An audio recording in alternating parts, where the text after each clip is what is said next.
Okay, so we first had you rename the site so it makes a little more sense. If you're working with a team and you need to share it with the rest of your teammates so everybody can work on it together, you hit the blue share. And down here at the bottom, you type people's names. So like I'm working with Mr. Buller and I want him to be able to edit. I may only want him to be able to view, but he can't type anything on the pages unless he can edit. If you have people in your team that have a tendency to mess things up, I would make them be an editor, not an owner. If they're an owner, they can add new pages and delete pages. If you want to restrict them, I would leave them to simply can edit.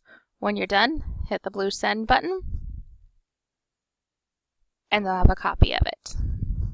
So if you have multiple people in your group, just keep adding their names and give them the permissions you want them to have.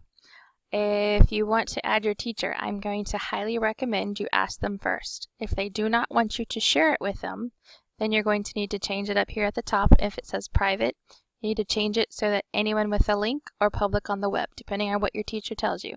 Anyone with a link or public on the web, depending on what your teacher tells you. Hit the blue save. And once that's done saving, you need that URL. That's the link you would give to your teacher if they ask for it in Google Classroom. Again, that's the link you would give your teacher if they ask for it in Google Classroom.